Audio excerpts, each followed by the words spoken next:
আইপিএলকে সামনে রেখে প্রত্যেক দলেই অত্যন্ত শক্তিশালী দল গড়েছে, তার ব্যতিক্রম নয় রাজস্থান রয়্যালস। তারাও অত্যন্ত শক্তিশালী দল গড়েছে। আইপিএলের সকল টিম অ্যানালাইসিসের আপডেট পেতে চ্যানেলটি সাবস্ক্রাইব করুন। আজ এই ভিডিওর মাধ্যমে মূলত জানবো আইপিএলের 2025 আসরের জন্য রাজস্থান রয়্যালসে কেমন দেশি বিদেশি ক্রিকেটার রেখেছে, তারা কি পারবে এবার ট্রফিটা তাদের গড়তে নিতে।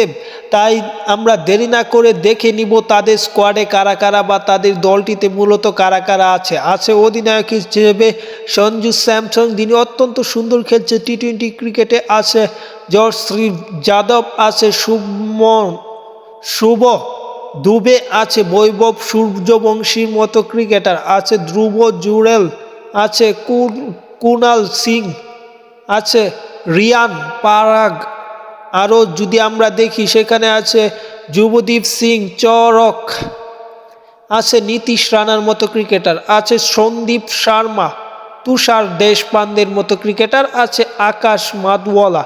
এবং যদি আমরা মূলত দেশি খেলোয়াড় বিদেশি খেলোয়াড় দেখি তাহলে জানতে পারবো কেমন দল তারা বিদেশি খেলোয়াড় দিয়ে গড়েছে, বিদেশিরা কি পারবে তাদের গড়ে ট্রফি নিয়ে যেতে।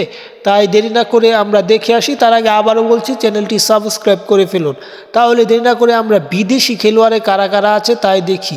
বিদেশি খেলোয়াড় দেখলে এখানে আছেন সিমরন হেটমায়ার, তিনি হচ্ছেন ওয়েস্ট ইন্ডিজের একজন দানবীয় ব্যাটার। আছে কেরনা মাকাপ দক্ষিণ আফ্রিকার, আছে ওয়ানিন্দু হাসারাঙ্গা শ্রীলঙ্কার, আছে মহেশ ঠিক না আছে শ্রীলঙ্কার, আছে ফজলুল হক ফারুকি আফগানিস্তান, আছে জোফরা আর্চার ইংল্যান্ডের। সব কিছু মিলে তারাও শক্তিশালী এবং ফাইট দেওয়ার মতো একটি দল গড়েছে, যে দলটা তাদেরকে চ্যাম্পিয়ন করলেও অবাক হওয়ার কিছু থাকবে না।